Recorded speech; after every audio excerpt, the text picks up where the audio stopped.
Hello and good day to you. My name is Nate. Oh, old habits die hard. It happens.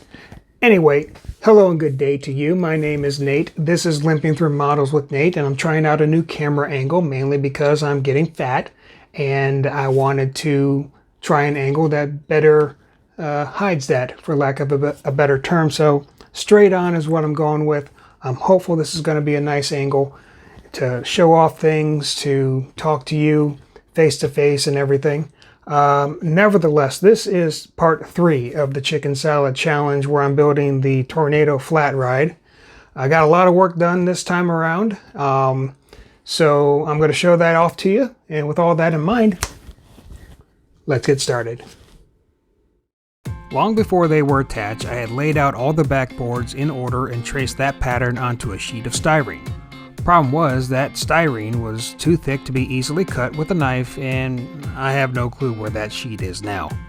So I printed the background decal as close to 1:1 as I could and cut that pattern out using a pair of scissors. I then proceeded to cut the sections out and use those as my template to make 8 separate plates for beads as opposed to one long strand. To know how tall to make the strips, I settle on 3 rows of beads and lay those out on the styrene under the first traced line. I then take the background cutout and trace just below the beads, trying to keep the lines as parallel as possible. For the parts with additional flourishes, I tried my best to begin and end each plate as the same height as the 3 rows of beads.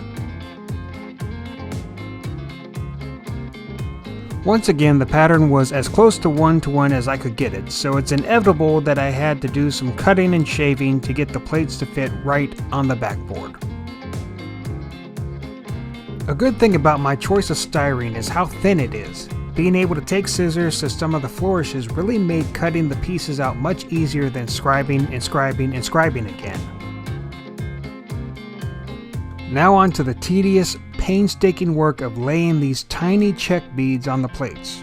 I choose to alternate between blue and clear beads as they are the closest to the prototype.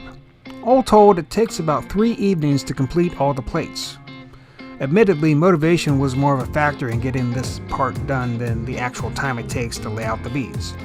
However, the end result looks amazing. With all the plates done, I lay them out in the appropriate pattern to get a nice look at these fine details. I then start to scratch and sand the top edges of the backboards to ready them for the beaded plates.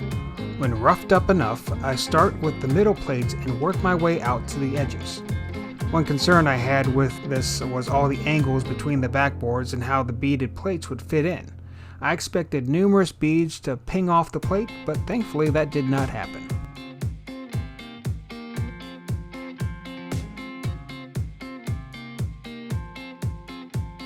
I noticed a gnarly gap between the beaded plates and the backboards that I felt I needed to cover up somehow. I decided to take some of the white paint I had on hand and really cake in the gaps until they were relatively smooth. I had to apply a couple coats to make this work, but it all looks like one piece from the top now. Back to these pesky buckets.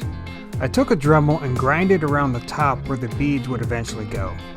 After applying a coat of spray paint afterwards, much of the paint settled into this new bevel. I thought that I could just buff it out with the buffing attachment. However, strands of that buffing attachment got stuck in the bucket. I then reverted back to my original sander to clear it out, but noticed a stone grinder attachment and decided to try that as it seemed a bit more precise. Unfortunately, as I started using it, the paint started to cake on the top of the grinder. So now I'm back to my sander bit, sanding away the spray paint to repaint again. I gathered some matching paint to apply to these bevels, however they were too thin and I decided to scrap that idea and just spray paint again.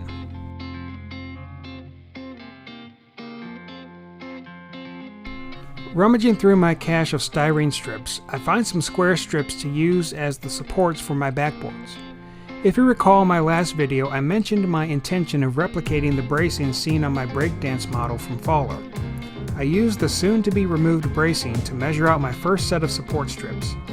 After marking and cutting my first piece, I carefully rip out the previous bracing attempt. Then I grab my chopper, set my first strip in place to set the length, then cut out 15 more of these.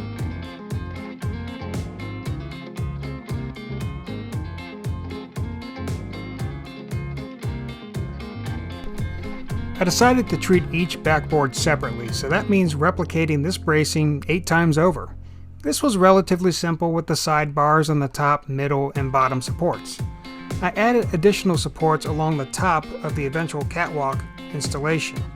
However, my breakdancer example had these crazy angled supports that are likely to give these backboards more rigidity in real life. The chopper had no good angled guide to help with these angles, so I had to get them as close to the right angle as possible, then just grind it down until it was right. An additional support was added between each angled support to give the bracing a sturdier look.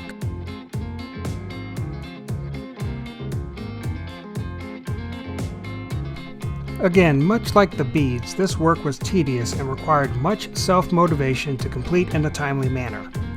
With all the support pieces in place, I test fit where the sign support will go to make sure the beams rest flush on the catwalk supports. Now comes the tricky part of painting everything the same color. I start with taking some of the wall putty I had and rolling out strips to lay across the top of the backboards to cover the top edge and the beads.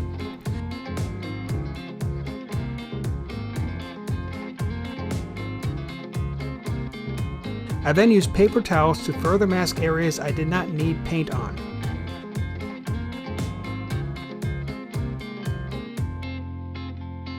Outside, I give the backboards and sign support a gentle coat of nickel spray paint. Once dry, I peel off the wall putty and attach the sign support to the backboard supports to complete the backboard support assembly.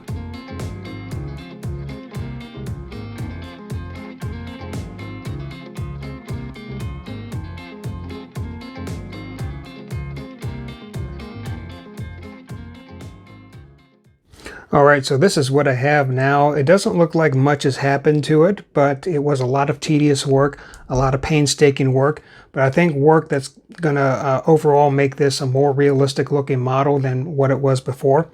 Of course, we have the lights across the top right here using the beads. There are a couple beads that are missing that got loose during the painting and everything like that.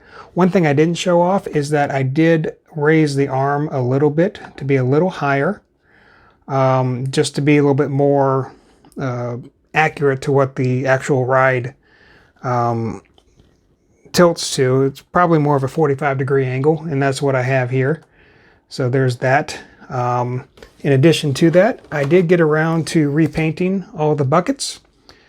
I went a lot lighter on the spray paint this time around, and also used a technique where you kind of put the paint in lukewarm water for a certain amount of time to let the paint kind of thin out a little bit.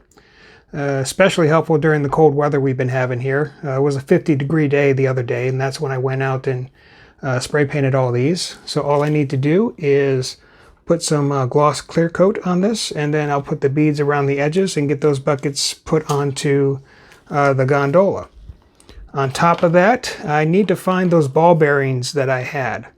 I haven't been able to find them yet. I think my son put them somewhere, so I may have to just buy them again from Amazon. No big deal. They were $8 for a pack of 12, and that's really all I need. So I'll need to take care of that. And I just want to show off just how wonderful the back of this looks right here. So in addition to the back here, I did buy some styrene steel plate sheet that I'm going to cut up and put across the top right here. And then I also have some ladders that I'm going to put somewhere along here so that you can actually climb up to that point here. And also there's some end caps here that need to go on. I'm just going to continue the light pattern on those and then go from there. In addition to that, I also need to put the light pattern on this, which is going to be the center, I guess, light fixture that's on the middle of the gondola, and work out the pattern for that. I may be done next time around. Oh, I forgot the big thing. The little bit of custom building I'm going to do here to make the ticket booth. It's going to sit in this little area right here. It's going to hide this part here. And hopefully it's going to be a good representation of the ticket booth based on all the pictures that I have of this ride here. But I think it's so far so good. I'm really liking what I have here. Oh, also have to put the sign on too. So I'm going to use some more beads to make the sign a little bit more flashy than it is. I mean, it's just a piece of paper that you attach to a piece of plastic that's just the same size as the paper. So we need to French that up a little bit, and I'm going to do just that. So maybe 1-2 parts left of this challenge here, and we're going to have ourselves a done model. I still need to buy the motor for this because, again, I intend to make this motorized. Not sure what that's going to look like, how fast it's going to be, if I'm going to have any way to modulate that. I haven't been able to find anything to modulate speed at Hobbytown or anything like that, so that's something I'll have to look for online. But nevertheless, like, comment, subscribe, do everything you have to do to get to the next video where I continue to make some fantastic, delicious, yummy, gummy chicken salad out of this model. So until then, see you next time.